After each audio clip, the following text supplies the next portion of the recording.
Okay. That I don't fit or I can't wear anymore, I just bring them inside the store and just return them. Yeah, they're kind of Like they're saggy? They're pretty loose. Okay. Alright. I'll take it on then. Alright. Date, not publicly disclosed. Location, retail premises jurisdiction, not identified. Incident, arrest of assistant manager for employee fraud. Witness statement. He's returned $33,000 worth of merchandise. Put it back on his credit card. So he's doing it on his witness statement. I'm the district manager, by the way. He told me just to call him when you guys are here. They're just going to tell you something real quick before you do. Okay. Is this an employee that's doing it? Okay. Is the employee here now? Yeah, he's in the back. Okay. So you're probably. Oh, okay. You. Alright. He's my When you say returns, are these customers coming in to return and he's putting it on his, or he's pretending to...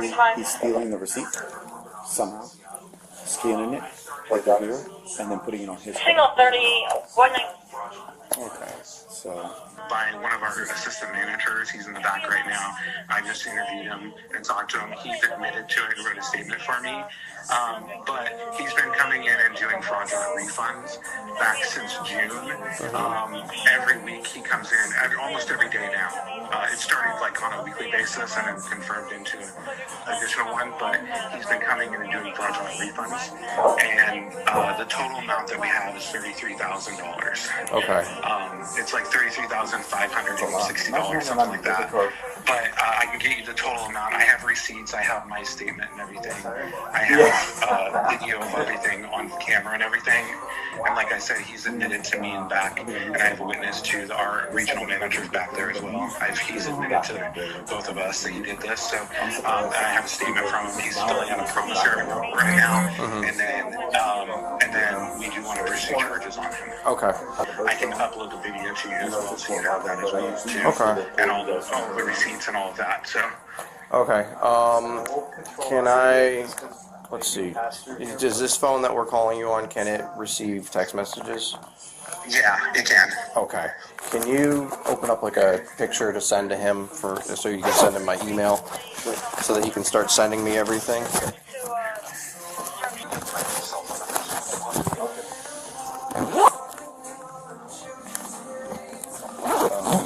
And then... Matt, I just sent you his. You got it? Yeah. Yeah. Okay.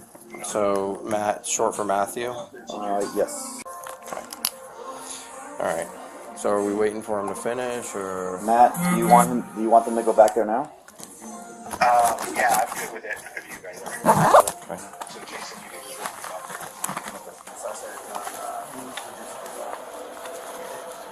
How you doing? How you doing? So, who are we here for? What's the name? Okay. Alright. So, are you involved or anything? Yeah. Okay. So, I'm going to read you a couple of things. Just need a verbal yes or no if you understand. Okay. You have the right to remain silent and not answer any questions. You understand? Yes. Any statement you make must be free and voluntarily given. You understand? You have the right to the presence and representation of a lawyer of your choice before you make a statement during any questioning. Yes. You cannot swear a lawyer. You are entitled to the presence and representation of a court appointed lawyer before you make any statement during any questioning. Yes. If at any time during the interview you do not wish to answer any questions, you are privileged to remain silent. Yes. I can make no threats or promises to induce you to make a statement. This must be of your own free will. Yes. Any statement can and will be used against you in a court of law. Yes. Okay. There you go. All right. So I'm going to just start with, why are we here? You guys are here because I got caught stealing from the company. When you say stealing, can you elaborate? I just was just issuing returns. What do you mean by issuing returns? I was just making returns under my name. Okay, so how'd you go about that? I was just returning a few products, and then I was just issuing back to my car. So where did the products come from? You just made them up, or just came from in the store? Came from in the store, so you would take something off the rack Yes. and issue it as a return. Yes. Okay. Or it'll be any past sizes that I have that I don't fit or I can't wear anymore. I just bring them inside the store and just return them. Okay. Do you know how much? He told me yes. What's that number? It's $30,000. $30,000. Okay. And when did this start? He told me I started in June. When did you start? I mean, they told you something, but I mean, I believe, like I told him, like July, like June, like we said, like end of June, July. Okay. All right. You got anything? All right. You stand up for me, please. You have any weapons on you? No. Okay. Turn around. Hands behind your back. Let me take this off. I'll take these off. We'll take all the bands off first. Okay. Do you have any other jewelry on you? No.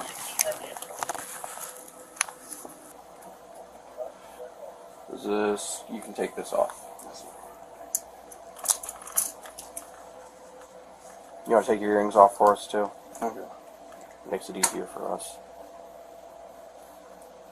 Am I able to put it in my pocket?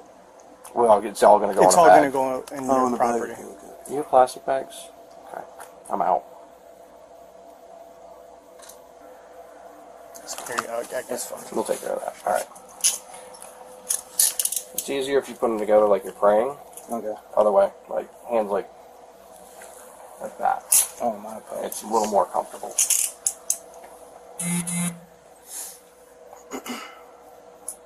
Just my phone. Yeah.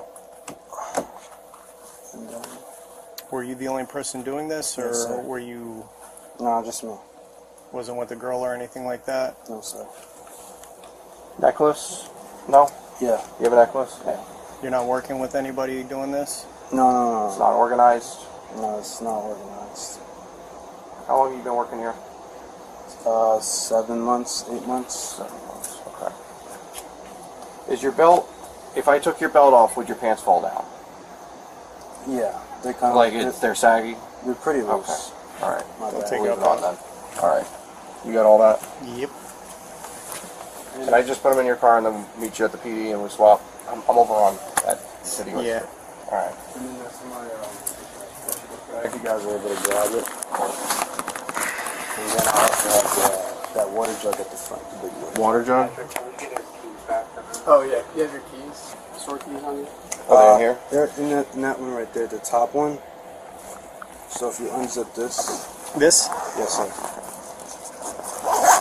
And then there'll be that store key is The that instant one. key. Yeah, right. This one. Right? Yes sir. These other ones aren't related. No. All right, cool. Thank you. No problem. Thank you. And you take care of yourself. Thanks for being on. Can you grab his water bottle from the front and where it is? A big water jug? Yeah. You know where his water jug is? It's up at the front desk.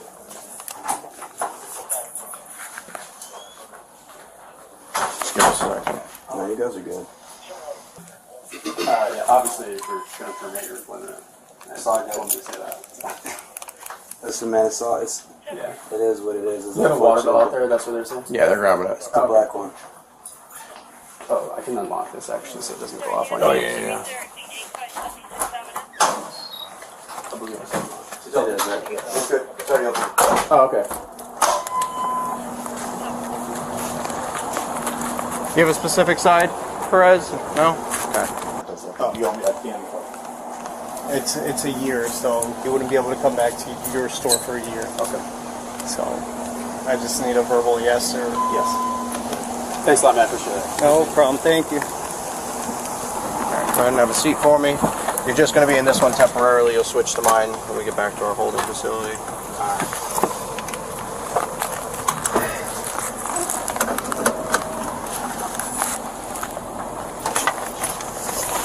You want to put it all in here? No, because it's a bunch of little stuff. Okay. I'm going to throw this in the front seat and I'll meet you there.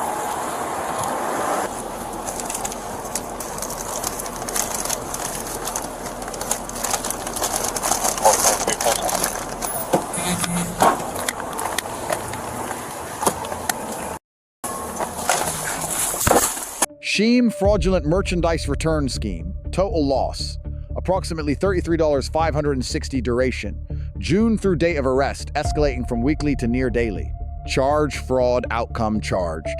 Specific statute court and final disposition not publicly available. Probable cause, Illinois v. Gates, 462 U.S. 213-1983. Standard totality of the circumstances, not any single factor evaluated in isolation. Pre-arrest evidence in this case. Written confession obtained by management before police contact. Corroborating witness, regional manager. Surveillance footage. And transaction. Receipts preserved. Probable cause. Fully established before officer. Contacted suspect. Miranda writes Miranda v. Arizona 384U. S4361966. 4 required components before custodial interrogation. 1. Right to remain silent. 2. Statements may be used against the suspect in court. Miranda continued. 3. Right to an attorney. 4. Right to appointed counsel, if unable to afford one. All 4 must be administered before questioning may lawfully begin. Miranda compliance issue in this footage. Components 1 and 2 confirmed on camera. 11-second audio gap before questioning begins. Components 3 and 4 cannot be verified from available transcript. Lesson: Miranda documentation. Best practice requires each component delivered distinctly and verbally on camera. Omission or ambiguity creates grounds for suppression. Motion, statements obtained following incomplete, Miranda may be excluded. At trial. Implicit waiver of Miranda rights, Bergheis versus Tompkins, 560 U.S. 3702010. A suspect who receives Miranda warnings and voluntarily answers questions implicitly waives those rights without explicit invocation being required. Voluntariness of confession, Colorado versus Connelly, 479 U.S. 1571986. Standard absence of government coercion. Focus is on law enforcement conduct, not suspect internal state. No coercive conduct present in this footage. Employer interview vs. custodial interrogation. Miranda applies exclusively to custodial interrogation by law enforcement. The pre-police written confession to management is not subject to Miranda. Employer-conducted interviews fall outside the scope of Miranda v. Arizona. Substantive offense: employee theft. Employee theft is classified as embezzlement in most U.S. jurisdictions. Distinct from simple larceny due to breach of employment trust, carries enhanced penalties reflecting the fiduciary nature of the violation. Felony threshold analysis, documented loss, approximately $33. 560 grand larceny felony thresholds by jurisdiction typically range from $500 to $2,500. This offense qualifies as felony level theft in every U.S. jurisdiction, without exception. Civil trespass notice. Authority derives from property law independent of criminal proceedings. 1-year ban issued at time of arrest. Violation constitutes criminal trespass enforceable by law enforcement under state statute. Prosecutorial value of post-Miranda admissions. Suspect provided admissions on every essential element of the offense, mechanics of the scheme, total amount, duration, and sole involvement. This eliminates the need to prove each element through documentary evidence alone. Lesson: pre-arrest documentation. Securing written confession, witness corroboration, and surveillance evidence before police contact builds a prosecutorial foundation that is difficult to challenge on Fourth Amendment grounds. United States v. Watson, 423 U.S. 4111976. Warrantless arrest. Lawful, with established probable cause. Lesson: right to counsel in custodial settings. Fifth Amendment right to counsel applies at the moment of custodial interrogation. Invoking counsel halts all questioning until attorney is present. Suspects who answer questions without invoking counsel waive this protection under Bergheis v. Tompkins. Lesson: parallel, civil, and criminal liability. Criminal fraud charges and civil employer claims proceed independently. Retailers may pursue civil recovery for documented losses separate from prosecution. Civil trespass bans may be enforced by law enforcement upon re-entry. Summary of key citations: Illinois versus Gates, 1983 probable cause standard. Miranda versus Arizona, 1966 custodial interrogation rights. Bergheis versus Tompkins, 2010. Implicit Miranda waiver, Colorado versus Connelly, 1986 voluntariness of confession. United States v. Watson, 1976 warrantless arrest authority.